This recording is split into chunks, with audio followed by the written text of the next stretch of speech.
Hey there, welcome to day 1508 of What Shifts Now. Sharon Horne-Ellstrom here, documenting the journey as I transitioned originally I think I started in 2018 or so, doing videos and sharing my journey, documenting the journey, sharing what I was learning, what was working, what wasn't working.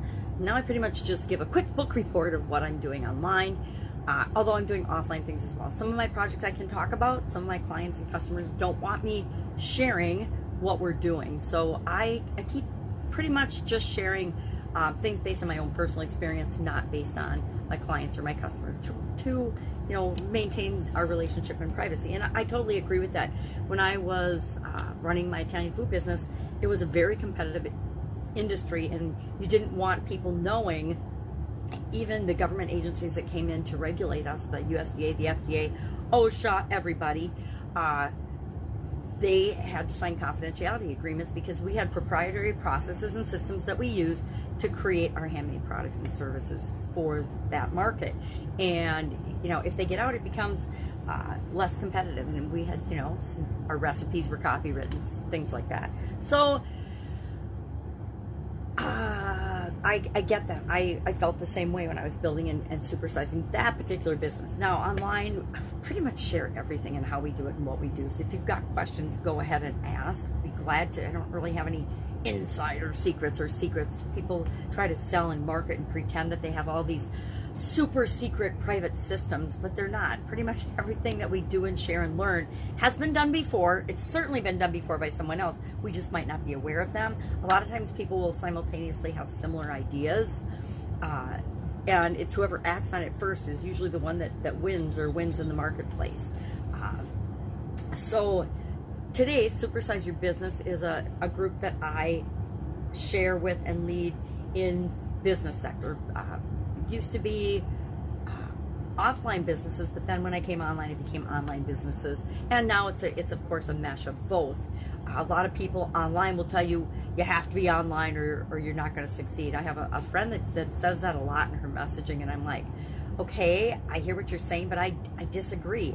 Been involved in industries for decades before I ever even discovered the internet, and they were very, very, very, to the tune of 7 and 8 figures successful. So I would argue with that you don't have to be online to be successful. Is it easier and faster, and is there a much lower barrier to entry in many industries and in many aspects? Yes. Is it a way to get the word out and to find your people, your tribe, fast, easy, and efficiently and effectively? Yes. But is it the only way? No. Do you have to do it that way? No. It totally depends on what it is that you want to create, the business that you want to build, what you want to create, the impact you want to have in the world. There's more people that don't have an online presence than do have an online presence. It's still that way. And will that change someday? Who knows? With all this meta stuff, it might change. And maybe everybody will be like the movie surrogates, and we'll be, laying in our recliner beds or our recliner chairs, just living vicariously through our surrogate robot version of ourselves. I hope not. Although I would like to make a nice, good-looking, perfect robot for myself. All right, I digress. So today's Supersize Your Business was the idiom or expression from the 1500s. This one dates back to have a good mind to, or to have half a mind to do something. Now, have a good mind to do something was the older version of to have half a mind to do something. And I've definitely used this expression before. Probably not in the last, few years, but I've used it, especially when raising my kids or dealing with my ex-husband. I have a good mind to stop making you breakfast. I've got a half a mind to ground you. I have a half a mind to take away your car or your snowboard or whatever. The punishment for the crime of being a teenager and being mischievous might be. I shared a story about my kids and paintball when they were little on Supersize Your Business today. So to have half a mind to do something, nowadays I either do it or I don't do it. If I commit to doing it, it's going to get done. If I say no, that means it's not a priority for me and I'm not going to do it. It doesn't mean it isn't a great idea, great project, great thing. It just means it doesn't fit into my personal priorities and what it is that I'm working on. If it does, I might fit it in, but if it doesn't, if it's not a fit for me, I just say no. If somebody comes to me with crypto, network marketing, financial services, even real estate these days, it's pretty much a no, because I've been there, I've done that. I'm not interested in those exploring those areas further right now, because I have my own priorities and objectives and things that I'm working on building and creating, and the impact that I want to make on the world. And the cool thing about the world is we each get to decide what's important for us and what we want to spend our time and energy on. The world will try to divert us in so many crazy ways. My sister was sharing with me earlier this week a book about attention and the manipulation of, and the purposeful manipulation of our attention, our focus. And I'm going to borrow her book and read it as soon as she's done with it. But it sounds really interesting, and it's so true. We hear online all the time about, well, people's attention span has gone from 20 minutes to 5 minutes to 30 seconds to 9 seconds to 7 seconds to 3 seconds. If you don't get them in 3 seconds, you don't get them at all. Well, I got to tell you, I'm not looking for gnats to be engaged with in my business. So if you don't have a 3-second attention span, then you're not for me and I'm not for you. So I get that, I get this, but my whole focus for a long time has been the importance of thinking for ourselves. And more than ever, I think that that's a message that needs to get out, is we have to think for ourselves. So probably not related to that, but kind of related to that is doing an annual challenge this year called the BU 365-Day Challenge, to do one thing every day that improves us. And I've set it up in accordance with the life framework that I learned 40 years ago: physical, mental, emotional, spiritual, financial, relationships, contribution. Those 7 areas are ways that we can look at our life through different frames or filters to be a little more specific in our goal setting, our planning, our organization, how we spend our time and energy. And then last year in April, I added confidence and communication, because those are 2 skill areas that are foundational to all the other areas and aspects of our life. And I've got a coach in that area for a year, so you'll hear me talking about it for probably another month or so, and then I will decide. I probably am not going to re-up with this coach.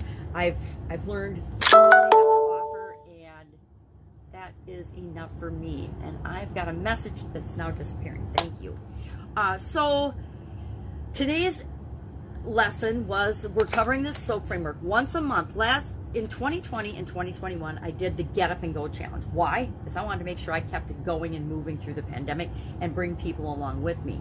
So on the Get Up and Go challenge page on Facebook, and I share it other places as well, we did every other month, about starting in April of 2020, a 30+ day challenge. Once it was 45 days, because some entrepreneurs challenged me to do a 45-day challenge. But for the most part, it was 30+ days. And every other month, I would do it. And in it, I would cover something called the SOAP framework. Now, I made up the SOAP framework, but is it 100% uniquely mine? No, it's the process that all of us use to do and get anything that we want. I just called it the SOAP framework because the acronyms, the letters fit with what my process is, and the process that I teach over and over and over again, so we can install it in our subconscious so it becomes automatic. So we automatically get the results we want, because it's like any habit or any practice. We've installed it in our subconscious, so our subconscious takes over, and whenever we're faced with a change or a challenge or a problem or a situation, it automatically filters into the subconscious through the SOAP framework and then says, okay, here's what we're going to do. Or if it doesn't, and it needs more mental focus and consideration, then it'll throw it up to our conscious, and our conscious will run through the SOAP framework and get a little more detailed. Usually for bigger problems and bigger challenges, it goes from my subconscious to my conscious, and I have to pay attention to it. But all the little changes and challenges and decisions I used to have to think about intentionally, a lot of those have just been taken over automatically, which makes my life a lot less stressful and a lot more fun and a lot easier feeling to me. So it's a lot more of a positive experience. So today we are talking about the P in the SOAP framework with respect to our mental health, our mental well-being. We're talking about, and I'm applying this framework, the life framework, to my annual challenge this year. So for the first 9 months of this year, we're focusing on one area each month. And then the last 3 months will be a surprise. I don't even know what we're going to do yet, but it'll be fun. And it will help improve us every day. It'll build on all the things we've learned. But it's not cumulative. You can start anytime. It's actually the entire 70, what was today? Today was 76. So the 75 days previous are all available on the Get Up and Go Challenge private Facebook group under Guide 15. All the other challenges are there too. So if you're curious and you want to know more about the SOAP framework, you can go through it 10 times in 30-day increments. And I think there's even a 10-day version. There's some no nonsense Novembers in there because I found that a fun thing to do. November was an off month from the challenge. So it was fun for me to just share tips and tricks and strategies and lessons learned one a day during the months that I wasn't doing it. And I only did that a couple of times, but I thought no nonsense November was better than no shave November because, you know, we still get kind of woolly if we don't shave in November. Guys can grow it on their face, but it's not so nice other places. So anyway, I digress. So today we talked about the P, which is progress. And how do we know if we're moving toward what we want or not, right? And one of the ways that we do that is we automate the things that we know we can do every day, little habits, little routines, little rituals we can add to our life that make achieving what we want automatic. So I do something called affirmations, and it's an affirmation on steroids by just taking that affirmation, because a lot of times our subconscious will try to argue with this.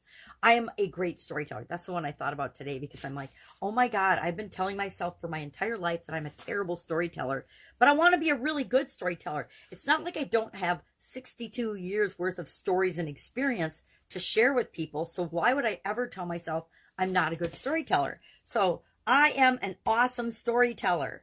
Why is it so easy for me to be a great storyteller? How can I be a better storyteller right now? Or how can I be an even better storyteller right now? And you are a great storyteller. You're an awesome storyteller. You tell fantastic stories, whatever it is, whatever works. But we talked about that and how we can use an affirmation for quickly and easily really changing a false belief or thought that we have. Now, how many of us have ever thought, I'm not good enough, I don't deserve? That's the one that I used as an example as I went through the SOAP framework, this time in the annual challenge to share with people. And I kind of meat-axed it with the affirmations because I didn't plan it out ahead of time. But that's my assignment today, is to come up with the perfect affirmation for me. It's what's right for you, what's right for me, to be an affirmation that I can work on and practice and add to my morning routine, because I already do affirmations and affirmations in other areas and aspects of my life. So I will add one about, I'm not enough, I'm not good enough. Now, do I know I'm enough? Do I know I'm good enough to create and have and do intellectually anything I want? Yes. But do I, whenever I want to do something new or stretch my comfort zone or step out and do something out of my ordinary or my average, feel a little resistance? Yes. And then all the old times that I failed, or all of the old, my subconscious serves me up all that stuff. I want to put a cap on that and stop every time I want to do something new, ever even thinking about that. It's like when you've got a lot of money, and maybe you've never experienced this. I've experienced this the majority of my life, actually. You don't even think about what things cost. But when you don't, all you can think about is what things cost, or that you don't have enough money to buy or do or have something. The same is true with when I'm at my ideal weight or not at my ideal weight, meaning I weigh too much. Seldom in my life, a few times I've weighed not enough, but for the most part, it's ideal weight or not ideal weight in the heavy sense. And when I'm not at my ideal weight, all I think about is that I'm not at my ideal weight. And guess what that does? It means I stay at my not ideal weight because I'm only ever thinking about how I'm not at my ideal weight. So I need to flip that around and make it that I'm at my ideal weight, and it's just automatic. It's who I am. It's my identity. It's my belief. And I do that through the use of affirmations and a whole lot of other tips, tricks, and strategies. But that's the one we're talking about today for our annual challenge. So what else have I got going on? I'm still catching up from granddaughter time, the beginning of this week. If I can help you in any way, ask. Otherwise, I'll be with you tomorrow. Have an amazing day.